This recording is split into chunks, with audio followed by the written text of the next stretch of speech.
बिहार से किसको फेंका था? ममता के रिश्तेदारी तो थे सारे, वही तो थे, चोर चोर मोसेरे और चोरों की मौसी। अब कह रही है दिल्ली से उखाड़ फेंकेंगे। बंगाल बचा लो, बंगाल के अंदर रोंगिया निकाल निकाल कर बांग्लादेश भेजने का काम सरकारों ने शुरू कर दिया, और देश को देखना भी क्या चाहिए। इलेक्शन कमीशन तुम्हारे घर घुस गया? नहीं घुसा ना, सरकार तो तुम्हारी है। अगर वो डिप्रेशन में तो तुम क्यों नहीं करवा पा रहे उनका इलाज? क्यों नहीं कोई हॉस्पिटल के पास जा पा रहा उनका काम करवाने के लिए? अब दिक्कत क्या हुआ है ना, बंगाल अपना क्रांतिकारी खून भूल चुका है। सबसे बड़ी दिक्कत ये है, बंगालियों को ये लग रहा है कि वही जो कलम खाता वाला खेला चल रहा है वही अभी चलता रहेगा, वो अब नहीं चलेगा। वापस भूलो मत तुम किसके खून हो, क्या तुमरा भूले जाओ, तुमरा बंगाल में ये चाहते ही नहीं। बंगाल में एसआईआर क्यों नहीं होने दे रहे? पूछिए ना, क्योंकि कहीं ना तो कहीं जब ममता बनर्जी को, आप किसी भी चुनाव का डाटा उठा के देख लीजिए, हर एक चुनाव में 5 से 10 लाख मुसलमान बढ़ जाता है। और यही कारण है कि जो पश्चिम बंगाल में जो है इनको सीटें मिलती है। अगर वहां से रोहिंग्या घुसपैठिया भागेगा तो कहीं ना तो कहीं फिर से बंगाल की मुख्यमंत्री कैसे तारों के नीचे से आए आतंकियों को शरण दिए बैठी है, सिर्फ वोट के लिए ही ना। 10-20 लाख की भीड़ थी, पर मर्द सिर्फ 40 ही खड़े थे उनके साथ, गुरु गोविंद सिंह जी के साथ। ऐसे ही वहाँ पे भी लोग थे जो आज हमारे देश में जो गाना गा रहे हैं ना, ऐसे ही लोग गुरु साहब के खिलाफ भी उनको भड़काते थे। तभी 2.5-3 लाख की जनता में भी चमकौर साहब में सिर्फ 40 मर्द खड़े थे उनके साथ। तो हम साथ खड़े हैं बंगालियों के लिए, अब जाके हमें लड़ना होगा। ऐसे ही सुभाष चंद्र बोस के साथ भी हमीद सरदार सब खड़े थे साथ में जाके। INA आर्मी आई, हमने अपना बांग्लादेश का बॉर्डर तक सील कर लिया था। ये तो क्या करे, गांधीवाद हमारा सोच था उस समय, तो हम आगे नहीं बढ़ पाए। पर कोई बात नहीं, इस बार बढ़ेंगे और पूरे जोर शोर से आगे बढ़ेंगे। सबको दिखाएंगे वापस कि बंगाल है क्यों। और मैं इन सबको बता दूं, एक तो मेरा धर्म सिख है पर मेरा जन्म बंगाल में हो गया। याद रखना, क्रांतिकारी खून तो होगा ही। उबाल इस बार देखोगे 2026 के इलेक्शन में। अरे तो क्रांतिकारी तो दीदी भी हैं, वहीं से तो जन्मी है, क्रांति से ही। कोई बात नहीं है, यही क्रांति RG कर हॉस्पिटल में भी दिखा देते। मैं तो चाहता था, मैं तो खुद चाहता हूँ दीदी का, अगर ममता दीदी की बात की जाए, ममता दीदी का पहला 5 साल का कार्यकाल बहुत बढ़िया था। हम सब उनकी तारीफ करते कि बाकुड़ा अकुड़ा जैसी पिछड़ी जगह को उन्होंने आगे कर दिया। पर आगे 10 साल दीदी क्या हो गया? आगे 10 साल ऐसा क्या हो गया? हम सब आपसे यही सवाल पूछना चाह रहे हैं। क्या आपको जो बुरा समय हिंदुओं पे आता है या कुछ गलत सिखों के साथ होता है वो नहीं दिखता है, पर आपका जो स्पेसिफिक वोट बैंक है उसके साथ कुछ गलत होता है तो आप आगे कैसे आ जाती हैं? क्यों हम आपके लोग नहीं हैं? क्या हम बंगालवासी नहीं हैं? हम भी तो बंगालवासी हैं। हम आपको बता दे रहे कि जितने हमारे लोग हैं, फ्री में हमें किसी को आज़ादी नहीं मिली है, खून दे के आज़ादी हमने ली है। चाहे हम सिखों में हो, चाहे हम हिंदुओं में हो, चाहे हम मुसलमानों में भी हो, कोई दिक्कत नहीं है हमें, ठीक है। लेकिन जब भी हमारे ऊपर हमला होता है तो आप उनको सेफगार्ड करने क्यों आ जाते हो? ऐसा क्यों? बनाने की जरूरत नहीं है। वो कहीं ना तो कहीं तुष्टीकरण की जो राजनीति करती है, और जो है जिसको श्री राम के नारों से तकलीफ है, आप सोच सकते हैं कि वो जो है बंगाल किस तरह का बंगाल बनाने चाह रही है। जिसको मुर्शिदाबाद में हिंदू मरते हुए नहीं दिखा, जिसको मुर्शिदाबाद में बहन बेटियों का बलात्कार होते हुए नहीं दिखा, जिसने मुर्शिदाबाद में पुलिस वालों को ये ऑर्डर नहीं दिया कि जब वो मुसलमान वहाँ पे रेप कर रहा हो या जो है मूर्तियाँ तोड़ रहा हो, तब उसको शर्म नहीं आई कि वो ऑर्डर दे सके। तो कहीं ना तो कहीं वहाँ से अब हिंदुओं को माइनॉरिटी में बनाना चाहती है। और वहाँ के बंगालियों से अनुरोध करता हूँ कि अगर आपके साथ कोई खड़ा है तो नरेंद्र मोदी और भारतीय जनता पार्टी की सरकार है। और इस बारी जिस तरह से जो बंगाल में, जो बिहार में है, जो है जिस तरह से प्रचंड बहुमत के साथ बिहार में जो NDA गठबंधन को जो सीट दी है, इसी तरह से बंगाल को भी जरूरत है। बंगाल में ये चाहते ही नहीं। बंगाल में SIR क्यों नहीं होने दे रहे? पूछिए ना, क्योंकि कहीं ना तो कहीं जब ममता बनर्जी को, आप किसी भी चुनाव का डाटा उठा के देख लीजिए, हर एक चुनाव में 5 से 10 लाख मुसलमान बढ़ जाता है। और यही कारण है कि जो पश्चिम बंगाल में जो है इनको सीटें मिलती है। अगर वहां से रोहिंग्या घुसपैठिया भागेगा तो कहीं ना तो कहीं फिर से प्रचंड बहुमत। आपको मिलते क्यों नहीं है? मिलते हैं क्या? कह रहे भ्रष्टाचारी है तो बीजेपी है, तानाशाही है तो बीजेपी है, उखाड़ फेंकने की बात। हाँ जी हाँ, सब कुछ बीजेपी है। और ये सारे के सारे जमानत लिए मौज मस्ती कर रहे हैं। फिर सब तो जमानती में, कोर्टों में जमानत लिए घूम रहे हैं, दूसरे को भ्रष्टाचारी कह रहे हैं। अरे भ्रष्टाचार तुम्हारे शासन में आज तक ही तो हुआ है, और तुम दूसरे को कह रहे हो। हम कह रहे हैं हाँ भाई वो भी भ्रष्टाचारी है। तुम बताओ ना, तुम दूध के धुले हो क्या? जमानतें तुम्हारी हो रही है, मुकदमे तुम पे हो रहे हैं।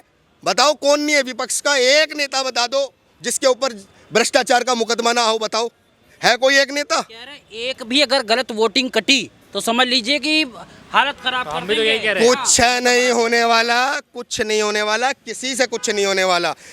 देश के अंदर वोट का अधिकार लोकतंत्र से है, तुम्हारे मजे के मंत्र से नहीं है कि तुम्हारी सरकारें बनती रहे, तुम मजे मारते रहो और देश की जनता को बहलाते फुसलाते रहो। ना, देश के अंदर लोकतंत्र में अधिकार है वोट करने का, और वोट की चोट अब सही जगह पे पड़ रही है। उसी प्रकार जैसे राम जी ने रावण की नाभि में तीर मारा था, देश की जनता मार रही है तीर अब इनकी नाभि में। रोहिंग्या कितने बिहार से पकड़े थे? हैं? ममता पूछ रही कितने रोहिंग्या पकड़े हो बिहार से? अरे ममता से पूछो कि अपने बंगाल के बता दो कितने अभी इंपोर्ट करवा दिए, करवाए ना, अभी भाग रहे हैं ना। एक एक को निकाला जाएगा। देश की सरकार वही चलाएगा जो देश हित में घुसपैठियों को बाहर भगाएगा, क्योंकि घुसपैठियों को आप सोच रहे हो वोट बनवा दो अपने लिए केवल कि सरकार बन जाए, तो वो देश के हित के लिए नहीं हो सकता है कभी भी। आप अपने स्वार्थ के लिए बाहरी जो घुसपैठिए हैं उनसे आप वोट पा रहे हैं। आप तो कल चले जाओगे, उनको तो नागरिक बना रहे हो। अभी दिल्ली के अंदर मामला आया है, रोहिंग्याओं के बच्चे हैं स्कूलों के अंदर पढ़ रहे हैं जिनके पास आधार कार्ड है और मामला भी बड़ा विचित्र है, आम आदमी पार्टी से चला है ये मामला। रोहिंग्याओं के बच्चों को सर्कुलर 64 दिल्ली विद्यालय का आप पढ़िए ना, उसके अंदर माइग्रेंट के नाम पर रोहिंग्या बांग्लादेशियों को भर्ती कर रहे हैं और 1 महीने के अंदर उसका आधार कार्ड भी बना के दे रहे हैं। आपका आधार कार्ड बनवा देगा कोई? आपका बनवा देगा? मेरे को तो पता है, मेरे पिता 4 महीने घूमे थे मेरे आधार कार्ड के लिए, मैं भारत का हूँ। ये रोहिंग्या बांग्लादेशियों का कौन सा मंत्र है कि ऑन पेपर प्लेन पेपर लिख के आधार कार्ड दे रहे हैं 1 महीने में? तो कह रहे हैं कि कितने रोहिंग्या SIR कराने के बाद बिहार से आपने निकाल दिया, ममता पूछ रही चलिए, है। मैं आपको, जैसे भाई ने बहुत अच्छा बोला कि भारत में वोट देने का अधिकार उसका है जो भारतीय है। जबरदस्ती का भारतीय बने हुए को नहीं मिले ये मौका, ठीक है। तो आप देखो, हम लोग सबको समझ में आ गया है कि भ्रष्टाचार तो कभी खत्म नहीं हो सकता। पिछली सरकारों में भी था, अभी भी है, ठीक है। पर फर्क कहाँ जा रहा है कि हमारे घर कौन बचा रहा है, ठीक है। अभी आप देख लो, बम ब्लास्ट हुआ, कार्रवाई हुई, अलग अलग ऑपरेशन जो हमने सुने वो कब हुई? अभी हुई। इससे पहले तो सुनना बहुत मुश्किल था। तो कोई बात नहीं, चलो हमने भी इस बार सोच लिया है कि कहीं गुहार लगा के कुछ फ़ायदा नहीं होगा, कहीं खुद ना खुद इस मैदान में हमने उतरना होगा।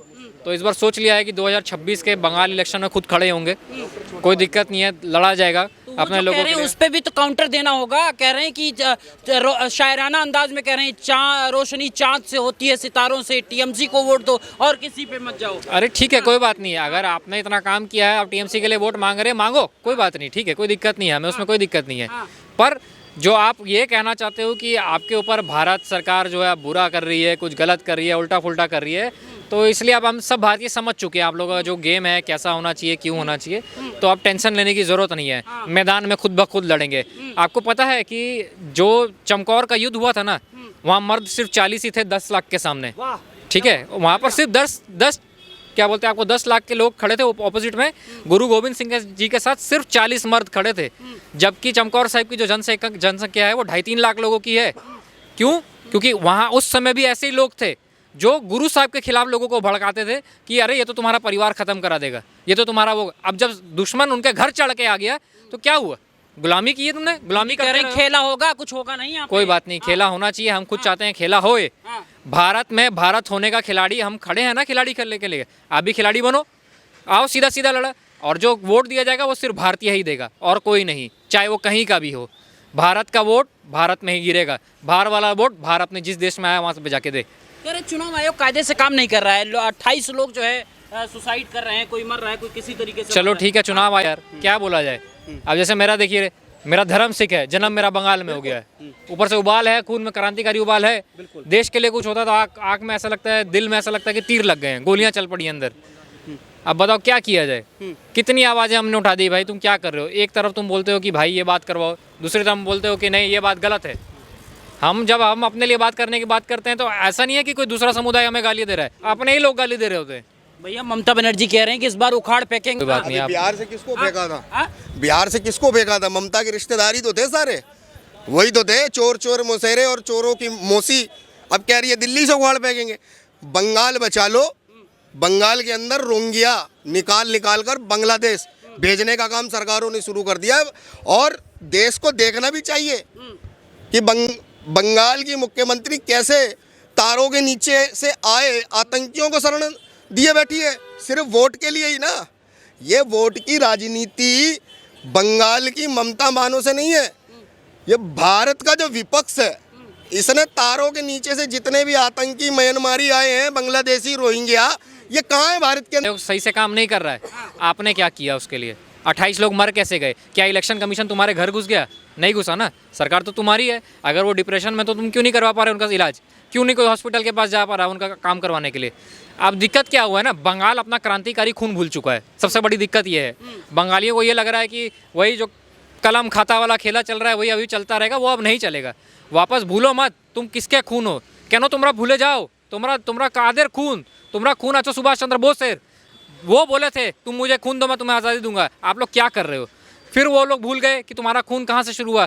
हमारा खून चला है रविंद्रनाथ टैगोर जी से, रविंद्रनाथ ठाकुर जी से हमारा वो चला है, वो भी उनको भी भूल चुके हैं। पता नहीं ये कौन सी दुनिया में चल चुके हैं, अपना ही इन्होंने कोई यूनिवर्स बना लिया है। अरे आप कहीं ना कहीं आप रो रहे हो जंगल राज है, जंगल राज है, तो जंगल राज का खात्मा कौन करेगा? जंगल राज का खात्मा दुर्गा माँ ने किया, जंगल राज का खात्मा काली माँ ने किया, कौन करेगा? आपको करना होगा। कब लोगे अपना स्टैंड? कोई बात नहीं, मुझे पता है कहीं ना कहीं मेरे बंगाली भाई परेशान चल रहे हैं, कोई दिक्कत नहीं है। ये सिख, हम कहते हैं ना 1.25 लाख से एक लड़ाऊं, ऐसे नहीं बोलेंगे। गुरु गोविंद सिंह जी सिख वहाँ जाके खड़ा होगा, वहाँ जाके बंगाल में इस बार इलेक्शन में खड़ा होंगे, लड़ेंगे अपने लोगों के लिए। मानुस को साथ में लेकर चलने वाली कौन है ये तो देखिए। माँ माटी मानुस अगर जो भी है साथ में अगर लेके चल रही है तो इलेक्शन में माँ माटी मानुस को बता दिया जाएगा। के साथ भारतीय जनता पार्टी की सरकार बनेगी। और राहुल गांधी के लिए तो एक बोल देता हूँ एक कहावत कि ना तूफान ना आंधी, और कांग्रेस को खत्म करेगा राहुल गांधी। एक आखिरी सवाल, वो ये कह रहे हैं कि बंगाल तो छोड़ दीजिए, वो अब यहाँ दिल्ली से भी मोदी को उखाड़ फेंकेंगे। अरे यहाँ पे सनातनियों का रेला है, और कौन कहता है मोदी अकेला है? ये 140 करोड़ की जनता मोदी के साथ है, और कहीं ना तो कहीं हर एक राज्य में कहीं हर एक जनता कहीं ना तो कहीं उनकी नीतियों पे मोहर लगाने का काम करती है। ये क्या बात करेंगे धर्म की? ये भाई बोल रहा है ना धर्म की, ये धर्म की बात तो ये विपक्षियों से पूछो कि पहले मुसलमान करते थे, आज इनके पिछवाड़े में आग इसलिए लगी है कि हिंदू मुसलमान हो रहा है। आज हिंदू